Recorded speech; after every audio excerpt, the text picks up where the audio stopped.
preview and a prediction for the World Cup semi-finals. And this is between Morocco versus France. And let me just quickly talk about Messi's luck for the penalty spot. He has got 4 penalties in this entire World Cup, 2 in the group stages, 1 against the Dutch and now against Croatia. 4 penalties, out of which he missed 1 and he scored 3. That, my goodness.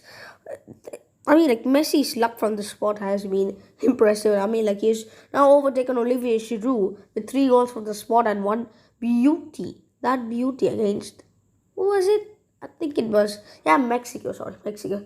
That was one heck of a goal. And I mean, and anyways, we're going to talk about this game. And here's another interesting fact. Morocco was once a colony of Morocco was once a colony of France between 1912 to 1956 as well.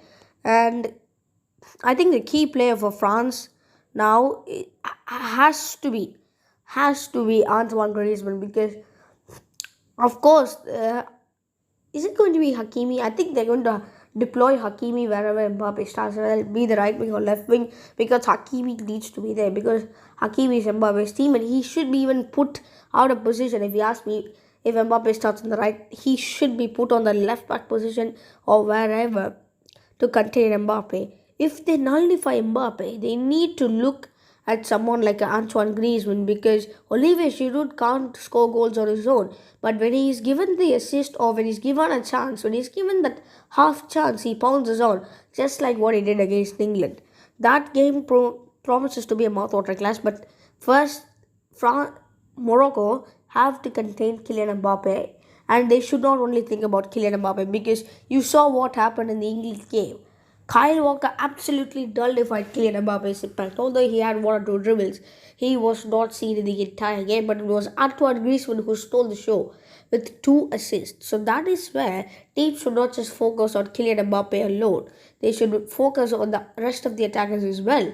Ousmane Dembele, I mean, like, he does what he does the best. I mean, like, he drifted in and then he lost the ball. I mean, like, for Barca, it's a bit different because there are players like Pedri and Gavi who hold the possession up really well.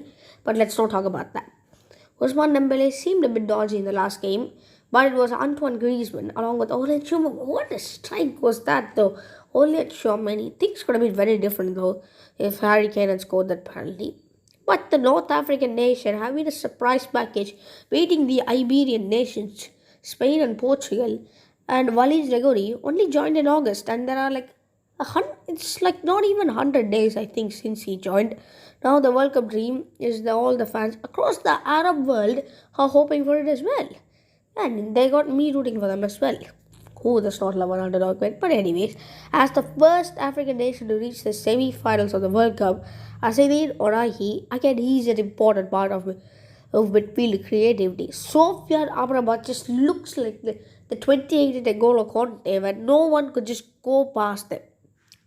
Like, my goodness. Achraf Hakimi, Hakim Ziyech, we don't need to talk about them. You know what they did. You know what they would do.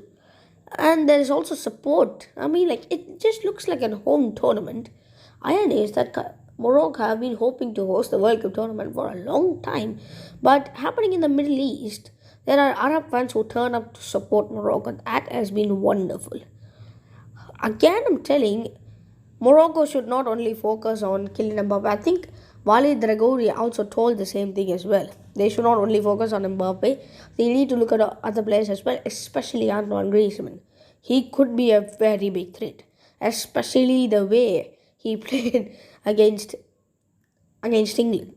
And yeah, but similar to the other semi-final, the value is on the underdog. But I think France are going to have more of the ball, because Morocco don't like to have the ball. Whenever they have the ball, it's Hakim Ziyech who tries to do something. But if he fails, I think nothing is going to happen. But I am not sure on Morocco's I don't know if they have Roman size fit for this game. I think Mazraoui is out with an injury. I think the left back, I think he's out with an injury. Yeah, I think Roman Saiz is the captain. I think he was stretched off at halfway during the Portugal. I am not sure if he's going to be there. With only one of their first choice defender, Achraf Hakimi is going to be there. Jawad El Wakim, Mahad Beno, and Yaha Atea Allah, they were absolutely impressive. But this France team is miles ahead of Portugal, Spain, Belgium. But will every but will France lose in the semis? That's the question. The problem is that Morocco are not experienced in this type of semifinals. Maybe the atmosphere could just take them down completely. I mean, like everyone said this war, the quarterfinals also, but Morocco surprised literally everyone. But I think this is just too big of a test for them. And I think France are just going to run away with this. I think that France are going to win 3-0. Kylian Mbappe scoring 2 and Antoine Griezmann pulling out a magic. I think he's going to score a long range. France would win 3-0, Mbappe brace and a Griezmann goal. That is my predictions. But Morocco have had an impressive run, and if they lose, I think they will surely win the third place playoff.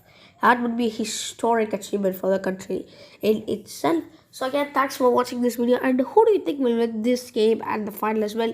Make a prediction down below. And adios.